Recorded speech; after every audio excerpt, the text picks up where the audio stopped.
sekarang kita masuk bab berwudu, nggih ibu-ibu ya. Jadi berwudu itu kita bahas sebelum kita masuk bab sholat ya. Karena apa? Tanpa wudu sholat kita tidak akan sah ya. Nah ibu-ibu yang dirahmati Allah, tentang wajibnya berwudu ya. Jadi apa sih dalilnya perintah kita berwudu itu ya? Ada di dalam surat Al-Maidah ayat 6. A'udzubillahi minasyaitonirrajim. Bismillahirrahmanirrahim. Ya ayyuhalladzina amanu idza qumtum ilas sholati faghsilu wujuhakum wa aydiyakum ilal marafiq wamsahu biru'usikum wa arjulakum ya. Wahai orang-orang yang beriman, apabila kamu hendak melaksanakan sholat, maka basuhlah wajahmu dan tanganmu sampai ke siku.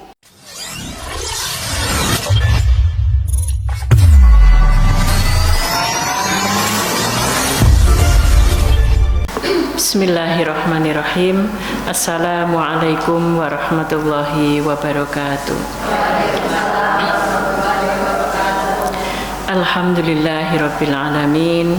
Alhamdulillahilladzi arsala rasulahu bil huda wa dinil haqq liyudhhirahu 'ala dini kulli walau karihal kafirun walau karihal musyrikun. Asyhadu an la ilaha illallah wa asyhadu anna muhammadan abduhu wa rasuluh la nabiyya ba'dah.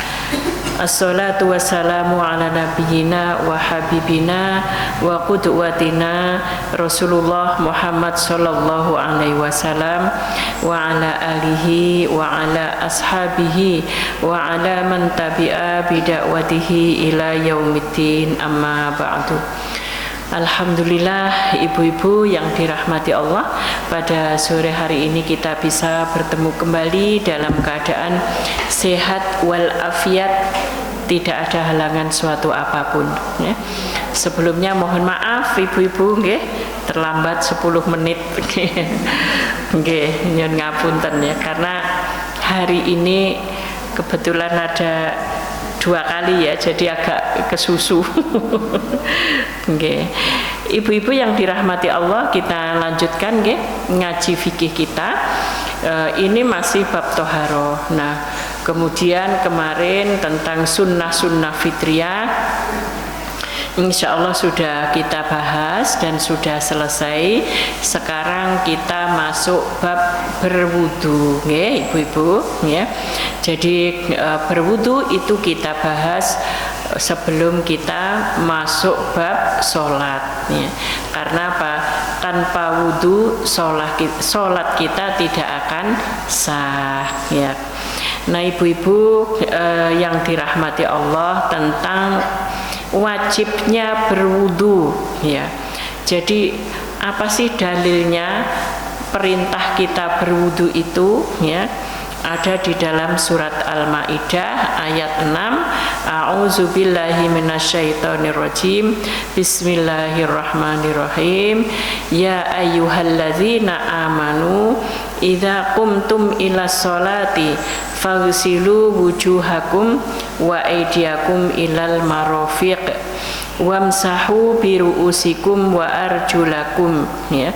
Wahai orang-orang yang beriman, apabila kamu hendak melaksanakan sholat, maka basuhlah wajahmu dan tanganmu sampai ke siku, dan basuhlah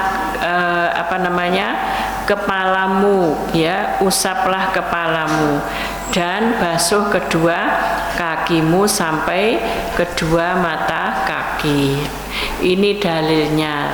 Nah mungkin ada yang bertanya ibu-ibu ya, lah Bu, itu kan hanya disuruh membasuh wajah, membasuh rambut, kemudian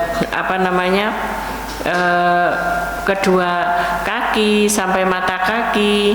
Tapi kok kalau kita wudhu ada membasuh hidung, ada berkumur, ada membasuh telinga, ya. Maka nanti kita akan belajar tentang wajibnya wudhu dan sunnah-sunnah dalam wudhu, ya ibu-ibu nggih. Ya. Kemudian yang kedua tentang perintah berwudhu ini, hadis dari Abu Hurairah. Rasulullah bersabda, la yaqbalullahu sholata ahadikum idza ahdasa hatta yatawaddoa.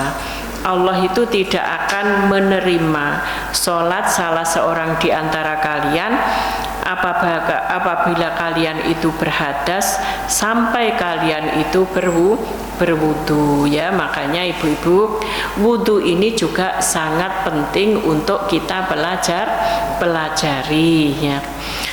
Kemudian dalil yang ketiga ibu-ibu, ijma ulama. Jadi jumhur ulama semuanya bersepakat bahwa wudhu itu disyariatkan dari masa Rasulullah sampai saat ini. Makanya apa? Wudhu ini merupakan hal yang sangat penting dan tidak bisa dikesampingkan oleh umat Islam, ya.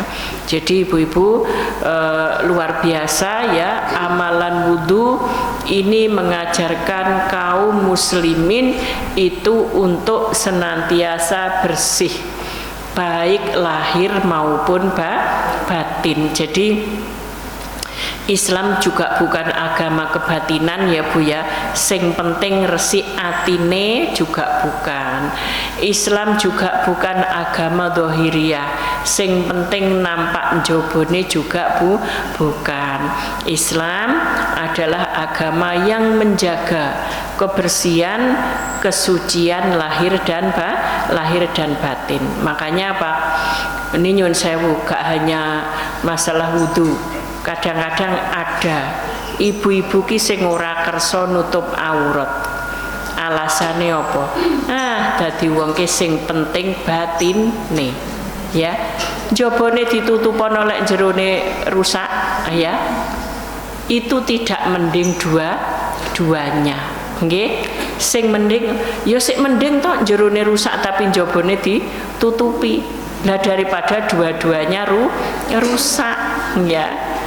Tapi apa? Yang benar, ya, ya kita tutup, kemudian yang kita tutup itu juga kita jaga, ya ibu-ibu, ya. Makanya ini dari sini kita belajar bahwa Islam itu memperhatikan urusan dohir maupun urusan batin, ya itu. Nah sekarang keutamaan berwudu, ibu-ibu. Ini hadis dari Abdullah As-Sunabihi berkata bahwa Rasulullah bersabda, ya. Ini ibu-ibu, makanya biar kita tuh rajin berwudu. Seperti siapa? Seperti Bilal. Dia sahabat Rasulullah yang selalu menjaga wudunya. Menjaga wudu itu apa?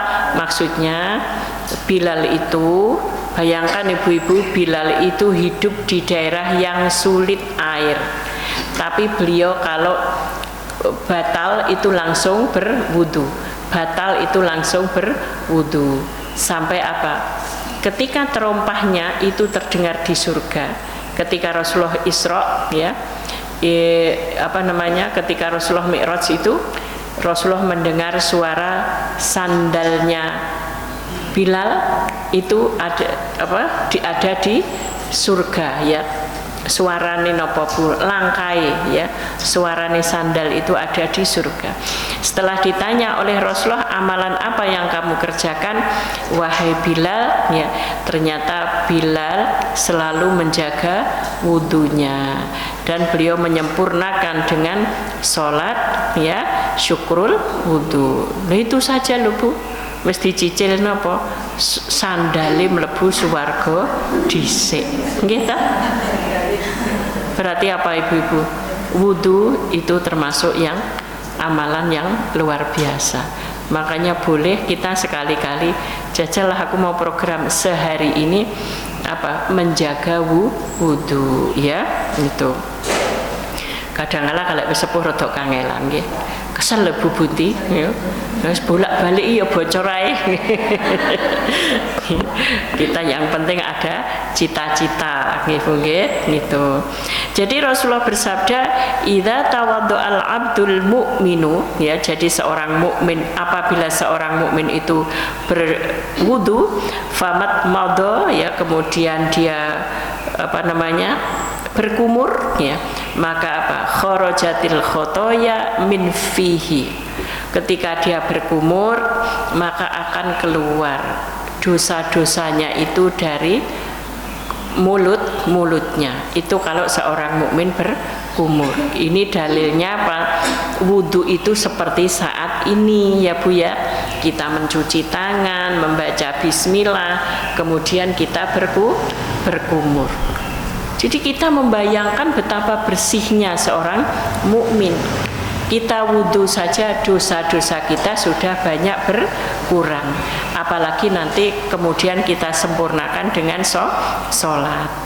Kemudian fa'idza stansaro kharajatil khotoya min anfihi. Kemudian kalau dia itu istinsyar ya, jadi istinsyar itu menghirup air kemudian mengeluarkan ya kalau nggak bisa nggak usah dipaksa, yang penting kita mencuci hidung kita, karena itu juga tidak gampang ya, istinsyar itu agak sulit ibu-ibu. Maka kharajatil khotoya min anfihi, akan keluar kesalahan-kesalahan itu dari hidungnya ya. Kemudian faida ghazala wajhahu kharajatil khotoya min wajhihi ya. Jadi kalau hatta takhruju min tahti asfari ainaihi. Jadi kalau dia tuh membasuh mukanya, maka dosa-dosanya itu akan keluar dari wajahnya ya, bahkan akan keluar dari pelupuk matanya ya, dari ujung pelupuk matanya. Ini kalau kita membasuh muka ya. Jadi sudah berapa kali dosa kita keluar ya, berkumur keluar ya, membasuh hidung keluar, membasuh mata, membasuh muka ya, keluar dari wajah kita dan juga dari kedua kelopak mata ya. Kemudian faida ghasala yadaihi ya, faida ghasala yadaihi kharajatil khotoya min yadaihi hatta takhruju min tahti adfari yadaihi.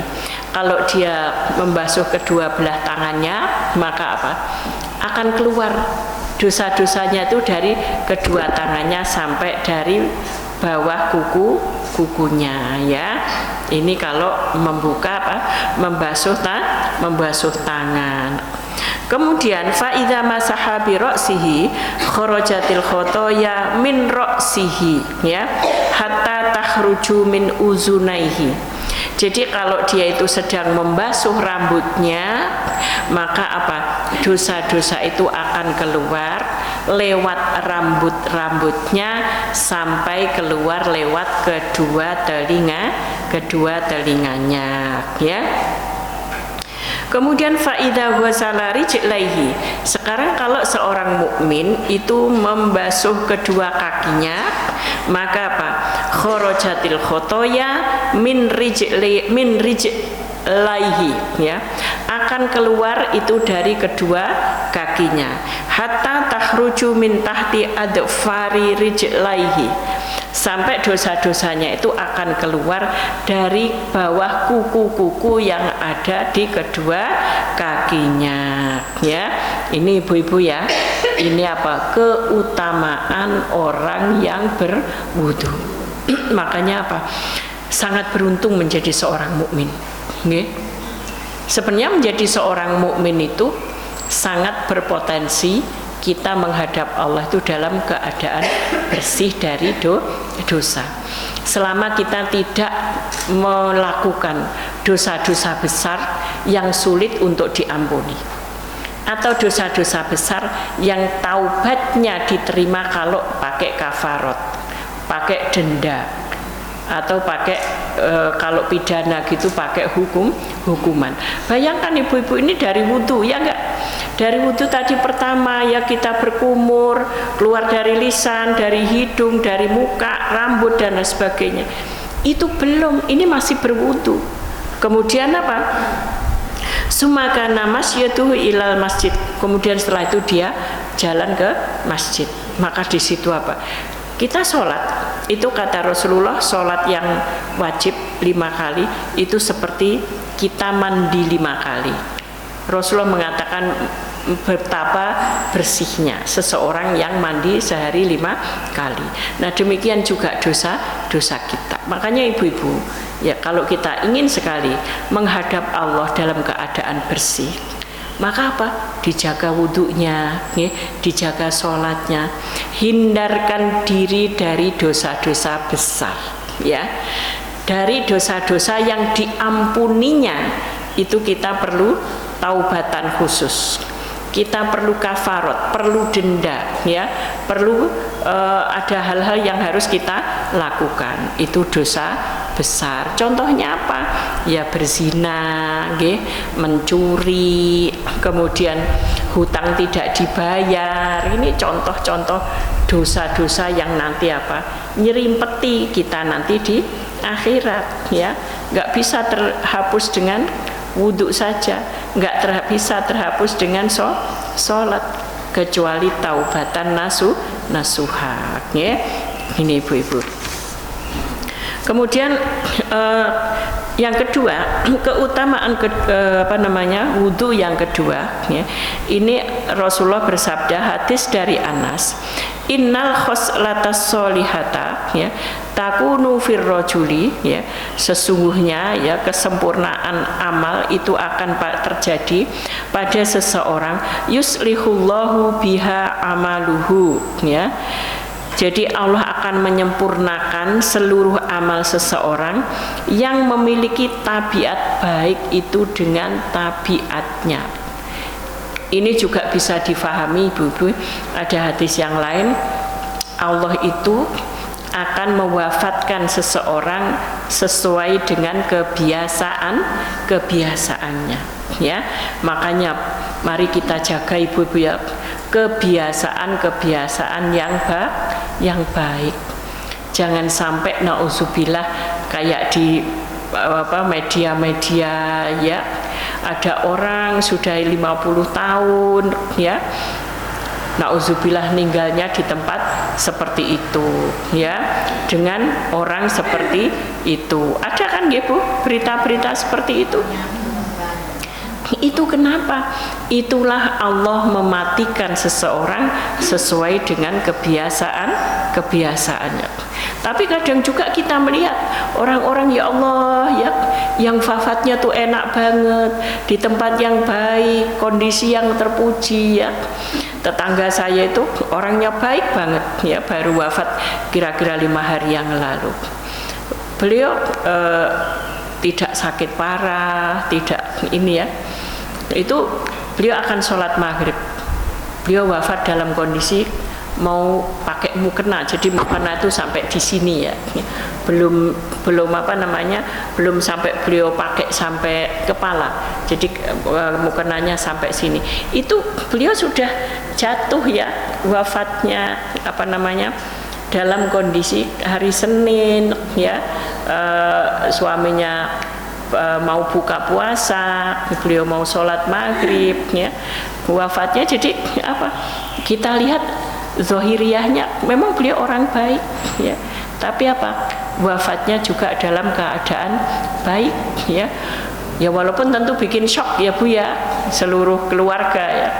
Tapi benar-benar beliau adalah orang yang semasa hidupnya, ya, tidak merepotkan siapapun, ya. Tidak pernah auratnya kebuka orang lain, ya. Ya kecuali saat beliau wafat hanya dimandikan oleh suaminya dan putrinya. Jadi kalau kita itu pengen, ya, diwafatkan dalam keadaan terbaik, ya kita nabung, nyicil dengan apa? Dengan menjaga diri kita dalam setiap waktu. Nah di sini hadis ini juga Demikian. Jadi Allah tuh menyempurnakan amal seseorang itu yang memiliki tabiat baik itu dengan tabiatnya. Termasuk apa? Termasuk orang yang memiliki tabiat suka berwudu. Maka Allah kalau ada amalan-amalan kita yang kurang, ibu-ibu, itu akan disempurnakan dengan wudu kita ya. Dan Allah akan menghapus dosa-dosa orang yang bersuci ketika hendak melaksanakan sholat itu dengan wudunya. Sementara sholat yang ia laksanakan merupakan pahala tambahan baginya ya. Jadi kalau kita sholat sudah berwudu, kita sholat sunnah sesudah wudu, ini akan menjadi pahala tambahan bagi diri kita. Ini ya Bu ya. Ini fadilah yang kedua. Sekarang keutamaan yang ketiga ya. Hadis dari Abu Hurairah, Rasulullah bersabda, ala adullukum ala ma yamhullahu bihi al khotoya ya wa yarfa'u bihi ad-darajat. Rasulullah bersabda kepada para sahabat, maukah kalian saya tunjukkan ya kepada sebuah amalan yang itu akan menghapuskan dosa-dosa kalian dan meninggikan derajat kalian? Maka Pak qalu bala, tentu kami semua mau ya Rasulullah ya. Kemudian kata Rasulullah, qala isbahul wudu ya alal makarihi, sempurnakan wudumu dalam kondisi yang sulit. Dalam kondisi yang sulit niku napa ibu-ibu? Misalnya dalam musim dingin ya, kemudian dalam musim kita itu sulit mencari air ya. Ya kalau kita diceritani seperti ini mungkin kita nggak tertarik ya, apa sih sebenarnya sulitnya menyempurnakan wudu ya, karena kita tuh enak banget air yo melimpah gimana, kamar mandi juga dekat dari rumah. Coba untuk orang-orang yang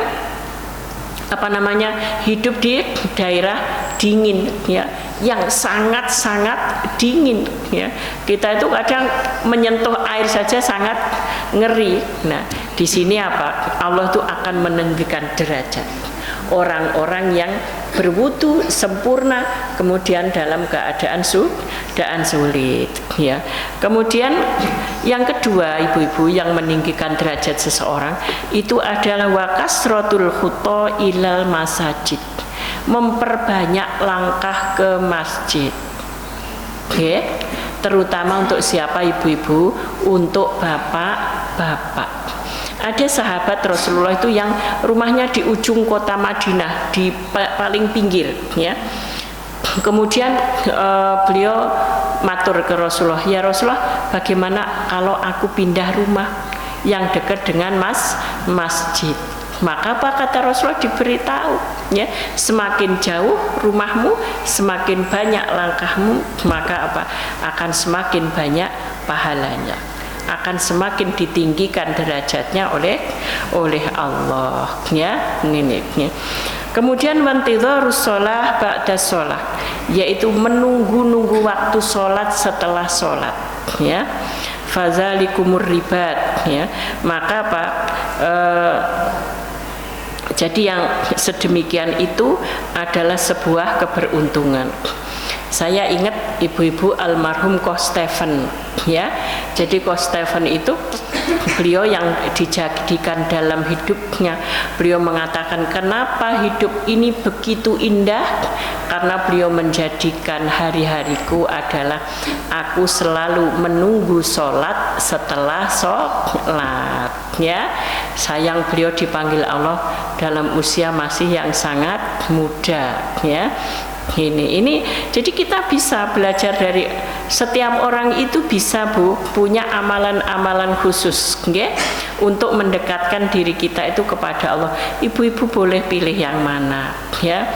Saya pengen tekun dalam hal berpuasa sunnah, kuatnya di situ kita lakukan.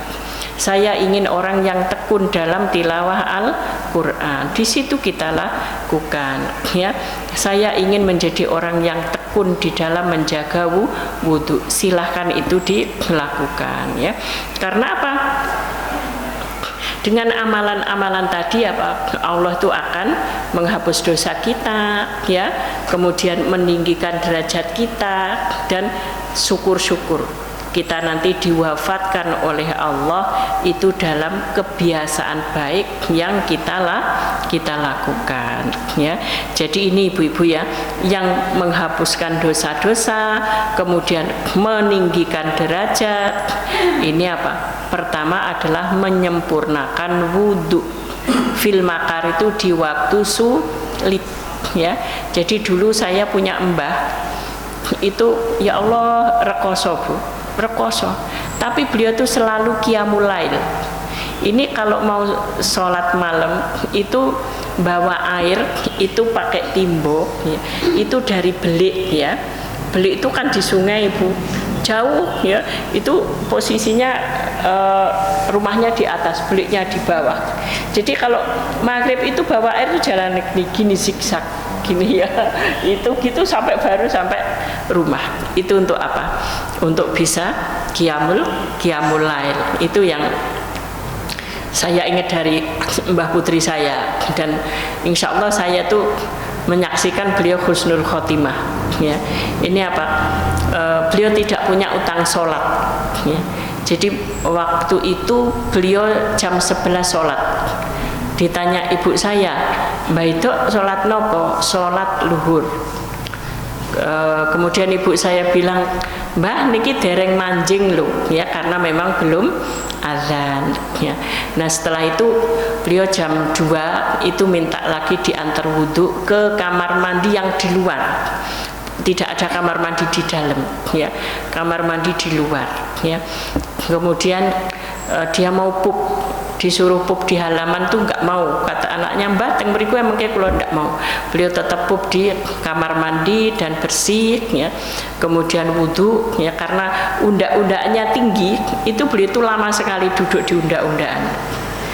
Ditanya ibu saya, Mbah lanjenan ki badhe salat nopo?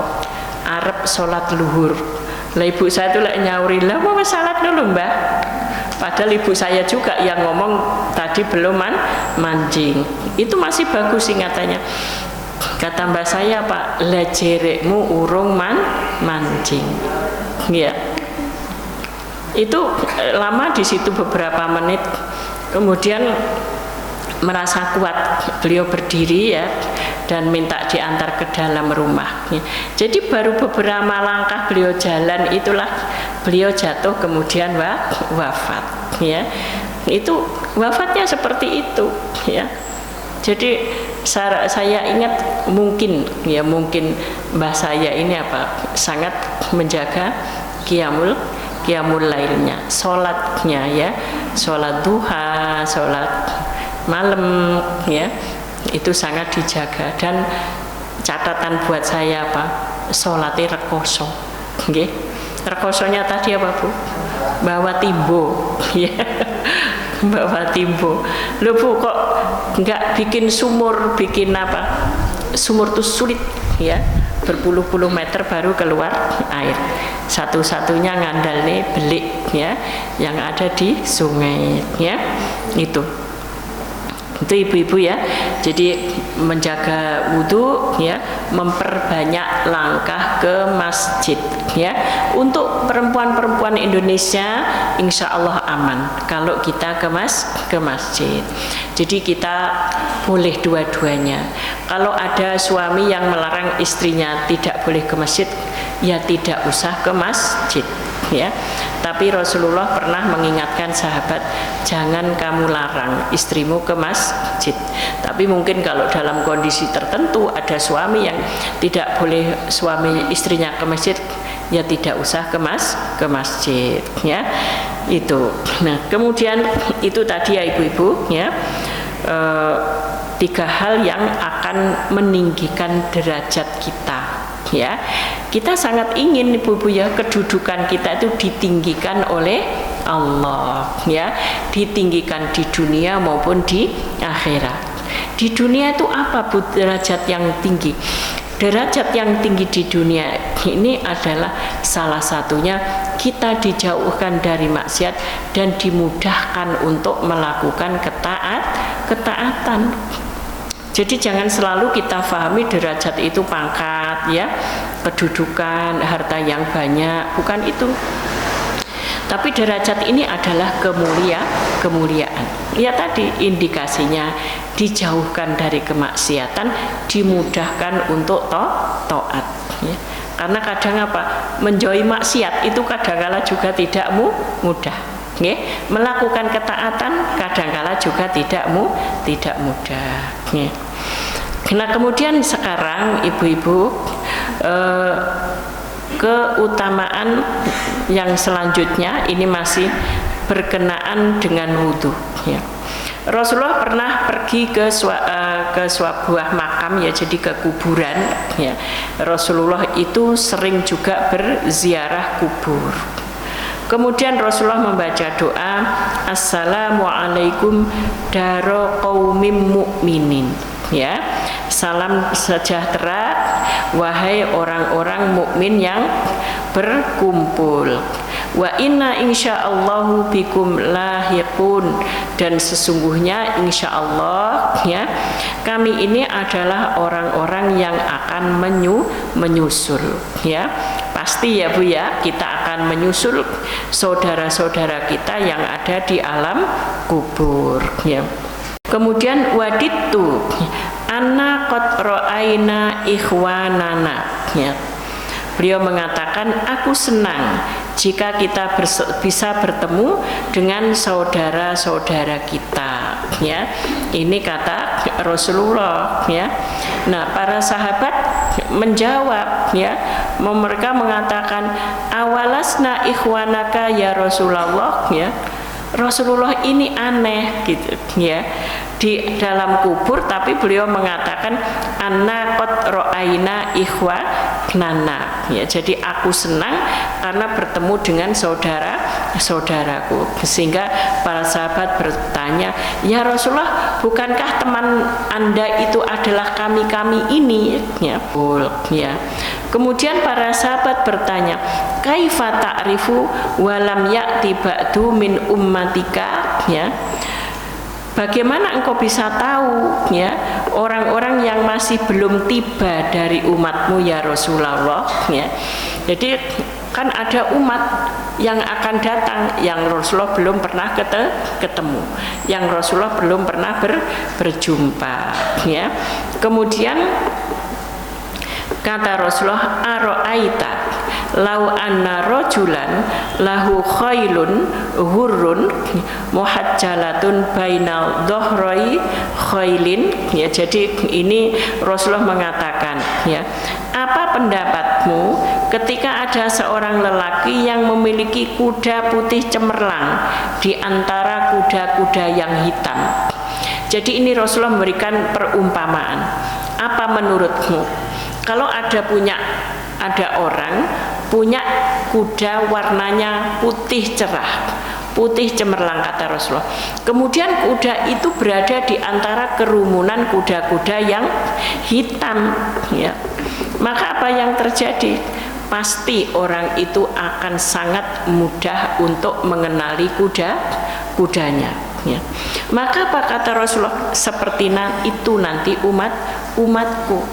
Nanti pada hari kiamat umat Rasulullah itu akan sangat mudah dikenali dari bekas air wudhunya. Perumpamaan seperti apa? Ya seperti tadi, kuda putih berada di tengah kerumunan kuda yang hitam. Begitu mudah untuk mengenalnya. Maka apa? Ini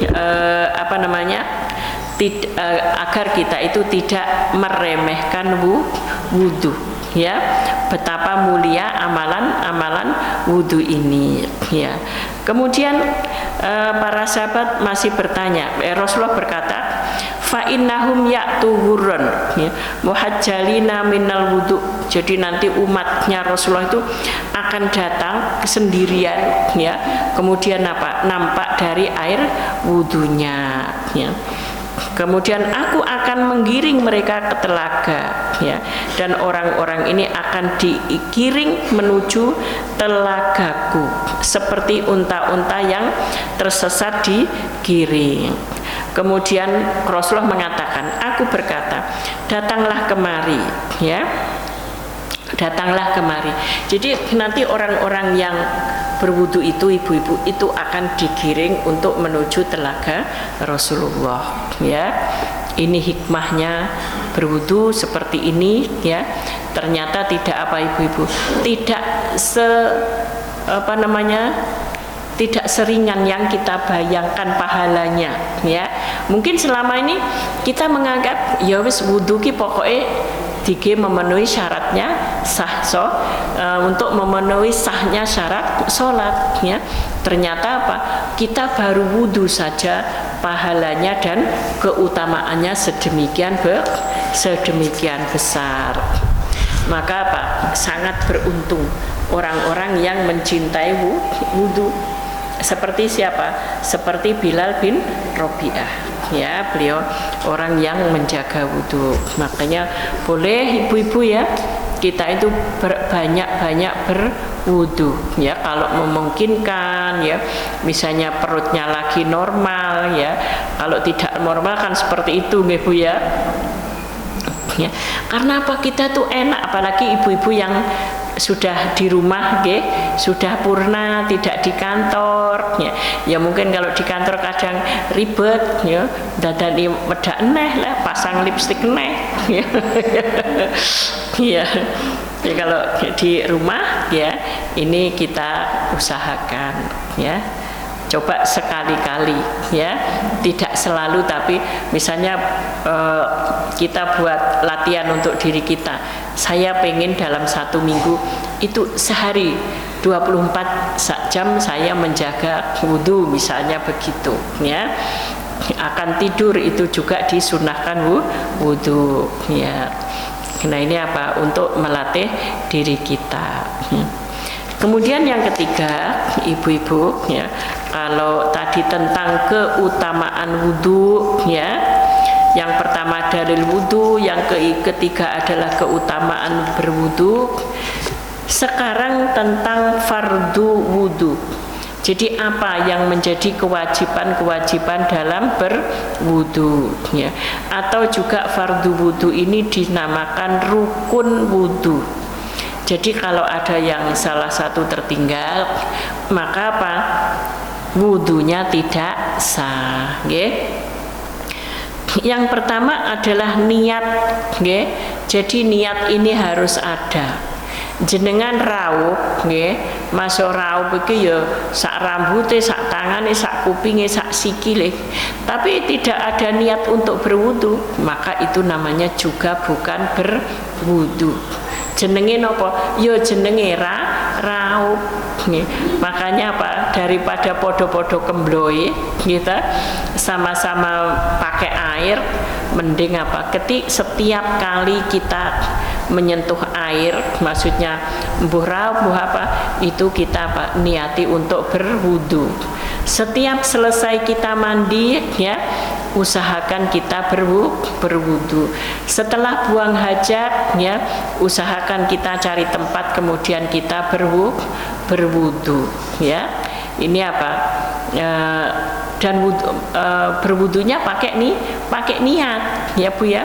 Kita misalnya setelah pup, setelah buang air kecil ya, itu kita berwudu ya. Itu kita dengan niat.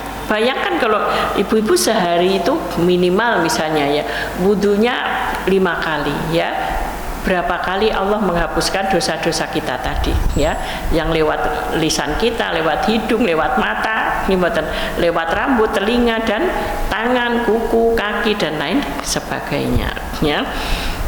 Kemudian niat ya, niat wudu ya. Yang kedua adalah dengan membasuh wajah, ya. Membasuh wajah ini juga menjadi rukun, ibu-ibu. Nah, tentang sebatas apa kita membasuh muka ini adalah apa? Batasan wajah adalah daerah muka sampai tempat tumbuhnya rambut, ya. Jadi ibu-ibu kalau kita berwudu itu kita pastikan apa? Sampai batas tumbuhnya rambut. Kemudian yang bawah itu sampai rahang. Rahang apa? Ukurannya adalah batas antara muka ini dengan leher, ya. Nah, apa namanya? Ini kalau apa? Kita bisa menyempurnakan wudu, ya, maka kita usahakan kita cari tempat wudu yang tertutup, ya. Karena kalau kita wudunya darurat, ya, buka aurat, yaitu kita usap saja, yang penting semuanya sampai, ya, semuanya merata, ya. Jadi yang kedua adalah membasuh wajah, ya, sampai itu. Yang ketiga, rukun yang ketiga, membasuh tangan sampai siku. Ibu-ibu, ya, membasuh tangan sampai siku ini yang harus kita perhatikan, karena banyak orang yang apa, sikute ini mboten kesiram, ya. Sikute itu tidak kesiram. Makanya apa, kita kalau berwudu itu usahakan, ya, siku kita yang belakang itu kesiram. Kadang kan ada kita cukup diguyur sini, ya. Nah, itu makanya apa? Itu teknik, ya, airnya kita ginikan biar itu teknik, ya. Atau kalau misalnya kita yakin siram dari belakang itu juga boleh. Yang penting apa? Tangan dari batasan siku ini semuanya dicuci, ya. Kemudian yang kedua apa? Kita perhatikan, ibu-ibu, jangan sampai ada yang melapisi kuku kita, misalnya pakai kitek, ya, pakai kuku palsu, ya, atau apa, membiarkan kuku kita panjang, ya, sehingga yang menyebabkan apa, air itu tidak bisa masuk ke sela-sela kuku, ya. Jadi kita kalau sholat itu, ya, yang rawan tuh apa, Bu? Ini, ya, yang ada di sela-sela kuku. Ini khawatir terselip najis, ya. Makanya kita harus benar-benar, ya, membersihkan kuku dan juga kuku kaki, ya, Bu, ya, kuku kaki. Ini kalau apa, ibu-ibu misalnya setiap hari itu ini apa, geraknya itu di tempat yang suci, ya, nggak apa-apa gitu, ya. Artinya kadang-kala kuku agak panjang. Tapi kalau kita itu misalnya aktivitas kita ada yang tersentuh najis, misalnya masuk kandang, ya, atau kadang-kala kita punya bayi, ya, yang harus pegang pupnya atau pipisnya, maka apa, kuku kaki dan kuku tangan ini harus kita pastikan kita bersih.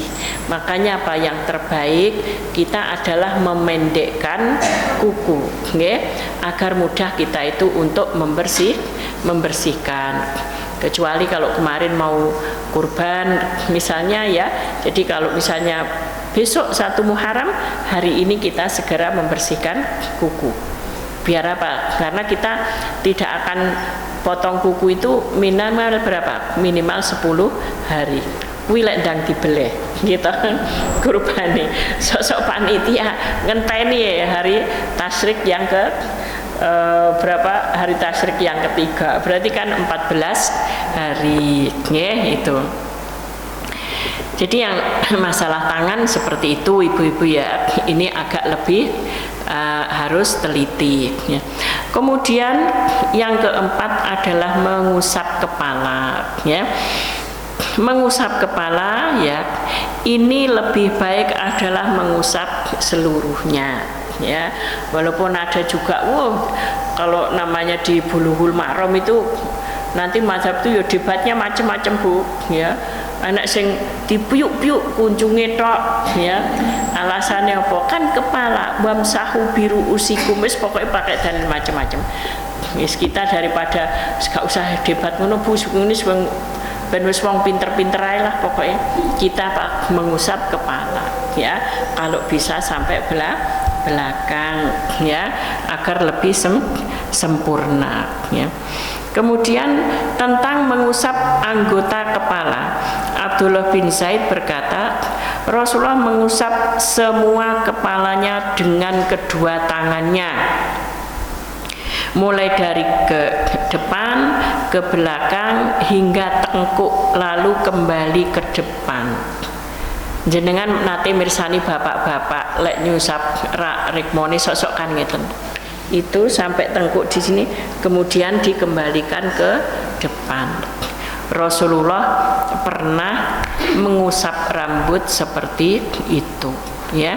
Jadi kalau ibu-ibu mau mengusap rambut seperti itu juga boleh ya. Kemudian bab mengusap serban atau kepala saja. Amr bin Umayyah berkata, ia melihat Rasulullah mengusap serban dan sepatu atau setiwel ya, itu pada waktu musim dingin. Jadi pas sangat dingin itu Rasulullah tidak membuka serbannya dan tidak membuka khufnya, setiwelnya, sepatu panjang ya Bu, diikat kuat pakai dari kulit. Ini susah pakainya juga susah melepasnya ya. Rasulullah pernah seperti itu. Ini dalam kondisi-kondisi tertentu. Artinya apa?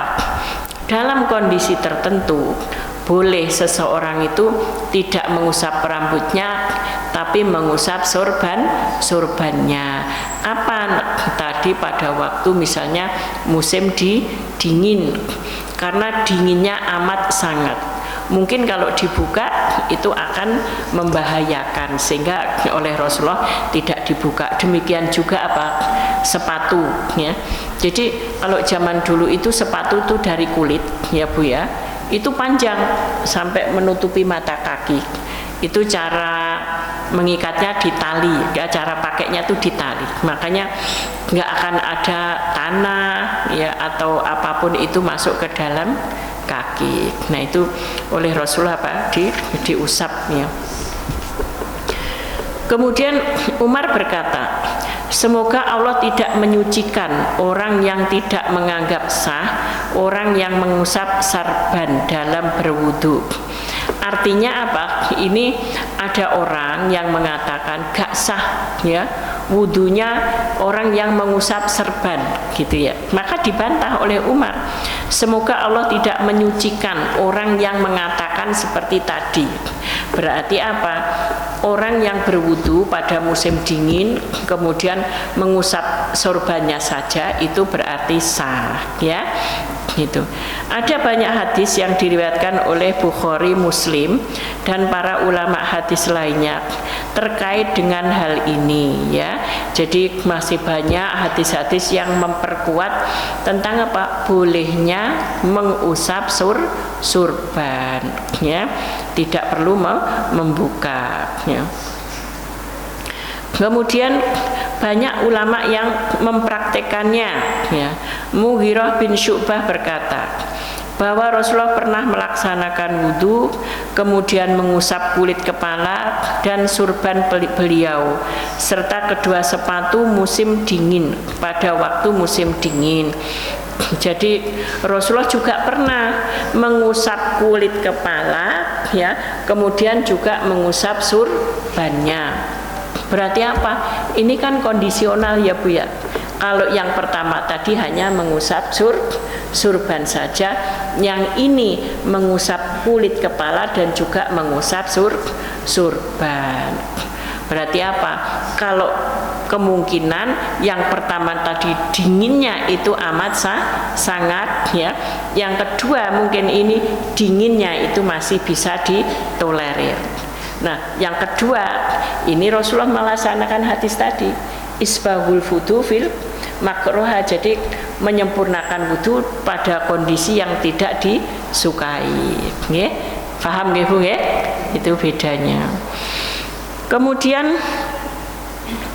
inilah yang dilakukan Rasulullah selama hidup Memang tidak ada riwayat yang mengatakan beliau mengusap sebagian dari kepala. Jadi memang belum ditemukan ya hadis-hadis yang ngusapnya tuh hanya kuncungnya tok piuk-piuk, itu belum ketemu ya. Ya pernah ibu-ibu ya mirsani tiang wudu gini tok gitu ya. Mau banyu ratu kue kok emaneram nggih. Terus apa? Telinganya gitu tok, sini tok. Ya. Sayang. Mungkin Bu sampai nek teng jenengan nek teng akhirat, kuwi lek sing mencorong ya masuk terus kuncunge tok, ya. Sing mencorong terus ujung telinga tok, ya dikirane ceplek, ya. Makanya apa? Kita sempurnakan mulai sekarang ya. Kita tidak usah berdebat, Bu. Karena ini kita ngaji fikih ini untuk kita pakai, Bu, bukan bahsul masail. Ini bukan kita berdebat sing bener ndi, sing bener ndi. Kita mencari yang terbaik ya. Jadi karena ini akan kita pakai untuk sehari-hari. Jadi itu hadis yang seperti jadi yang perlu diingat, tidak sah hanya mengusap rambut yang keluar dari batas kepala seperti kuncir. Jadi apa? Tidak sah orang yang wudhunya itu hanya membasuh kucirnya saja, ya. Misalnya ibu-ibu wudhu ya, males lepas jilbab ya, kucire titik ditokne dibasuh ya, itu tidak sah ya. Kadang ada yang berpendapat gak apa-apa loh Bu ya, hanya membasuh luarnya ya. Diambilnya dari mana? Dari sorban. Tapi itu Rasulullah melakukan itu hanya di waktu musim dingin ya. Dengan alasan apa? Agar tidak membuka aurat. Tapi selama kita masih tetap bisa mengusahakan aurat itu tertutup, maka usahakan rambut tetap dibasuh ya. Kecuali kalau benar-benar ya kita di lapangan campur laki-laki perempuan ya, dan harus berwudu situ, harus di situ ya, mungkin boleh keterpaksaan kita usap yang bagian luarnya ya, dengan harapan apa, siapa tahu nanti bisa menembus ke dalam ya kan, mungkin saja ya arep pengajian ya, terus wis neng lapangan ya, padahal pengajiannya jam 8 bengi ya, tapi lek randang golek nggon ya ora kebagian nggon, akhirnya gelar tiker di lapangan arep neng masjid Tadwa gak mau pindah, udah sholatnya di situ aja ya, mau berwudu apa kadung campur lagi perempuan, ada nggak yang gitu? Ada ya, ada. Makanya hal seperti itu juga kita siasati ya. Kita ingat datang ke pengajian itu adalah sunnah, menjaga sholat itu adalah wajib. Jangan sampai yang sunnah itu mengalahkan yang wajib ya. Itu mending sik gelem sholat, ada sergep pengajian tapi gak tahu sholat ya ada. Ini kenapa? Lah namanya tiang nggih Bu nggih, pemahamannya sik molak-malik niku biasa. Sing boten biasa napa, lek ora gelem sinau ya, kesalahannya akhirnya terus berlanjut ya. Yang rugi itu kalau kita tidak mau belajar dan kesalahan kita terus berlanjut ya. Yang terakhir, ibu-ibu membasuh kedua kaki hingga mata kaki ya. Wailun lil alqab minan nar ya, sungguh celaka, tumit-tumit itu akan dilahap oleh api neraka. Makanya apa? Allah menyuruh kita untuk membasuhnya dengan berwudu. Yang terakhir, ibu-ibu, ini adalah tertib. membasuhnya itu adalah tertib berurutan ya. Kemudian apa?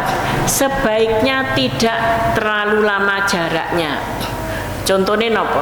Contohnya jenengan tengah-tengah wudu ki banyu nentek ya. Terus dadak nimbo apa listriknya mati benakne listrik. Itu wudunya sebaiknya diulang dari awal nggih. Banyu murah kok yo ora gelem baleni neh. Kadang-kala kan, tapi yo ada juga mungkin orang berpikir begitu.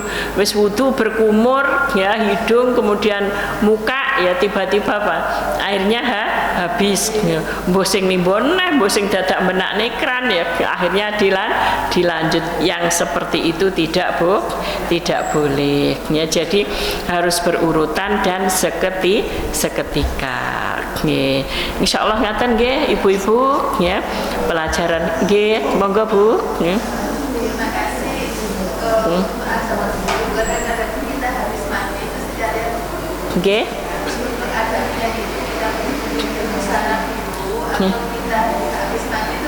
Nggih. Nggih. Iya. Jadi gini ibu-ibu, jenengan kalau habis mandi itu berwudu sah. Tapi gak oleh sunai. Orang ageman lho ya. Apa nek kok ning jero toilet? Gak oleh sunai apa? Jenengan gak boleh baca bismillah. Ya. Jenengan gak boleh membaca doa-doa ketika wudu, ya. Kemudian apa? Setelah itu pakai baju nanti apa? Doanya di luar. Makanya yang baik adabnya kita berwudu setelah mandi itu adalah kita pakai baju. Ini kalau mau dapat sunnahnya. Yang pertama tadi sah wudunya. Sah nggih wudunya, tidak pakai baju. Yang penting jenengan tidak menyentuh ya setelah itu ya. Itu sah. Wudunya sah. Tapi nyuwun sewu napa? Tidak dapat sunnah ya. Kalau tengah-tengah wudu itu ada doa Allahumma firli dzanbi wa wasili fidari wa barikli fi rizki. Ya ada yang mengatakan doane hadise maudhu ya. Tapi namanya berdoa kadang-kala doa itu selama kalimat itu baik ya. Boleh saja kita membaca doa itu. Kemudian apa? Kalau doa kan bisa kita baca setelah kita keluar dari kamar mandi ya. Jadi kalau kita mau cari adab yang lebih baik kita pakai baju ya. Kemudian kita cari tempat wudu yang tidak ada toiletnya. Ngaten nggih Bu nggih? Memang kan sempurnanya seperti ini. Itu kan kita sekarang juga makanya karena remaja kan ini malas. Oh gitu nggih. Nggih. Oh iya. Ya toiletnya kan ditutup ya Bu ya biasanya ya. Ya boleh berdoa seperti ya di batin saja ya. Hanya pakai anduk. Boleh. Pakai anduk itu sudah tertutup aurat besar kita ya. Namanya aurat mughaladohnya sudah tertutup ya. Jadi kalau perempuan itu ada ya aurat ringan, aurat berat yang harus nggih, Mbak. Tadi jelaskan salah satunya menjaga wudu itu tidak hanya untuk syarat sholat. Nggih. Misalkan kalau kita berhalangan atau haid itu apakah utamanya sama? Oh, kalau kita haid tidak berlaku, ya. Jadi kalau haid tidak boleh, tapi boleh berwudu, ya. Tapi itu ya. Jadi karena kita itu berwudu atau tidak kan badan kita memang dalam keadaan tidak suci, ya. Nah sekarang apa amalan sunnah yang boleh kita lakukan ketika kita haid, ibu-ibu? Yaitu berzikir tanpa menyentuh Al-Quran, ya. Jadi kalau kita pengen tetap ya kita itisol tersambung dengan Allah ketika haid, itu adalah dengan banyak zikir. Nggih. Yang lain, Bu? Nggih. Sampun? Nggih. Alhamdulillah ya. Nggih, monggo.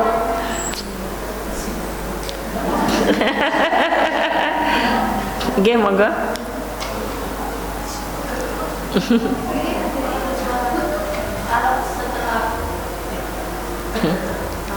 Iya. Heeh. Nggih. Nggih. Ya, sunnah saja itu. Jadi sunnahnya kita wudhu ya, kemudian baru minum. Tapi kalau langsung minum itu pun juga boleh ya, karena hukum wudhu sesudah itu adalah sunnah ya, itu. Ngaten nggih, Bu? Nggih.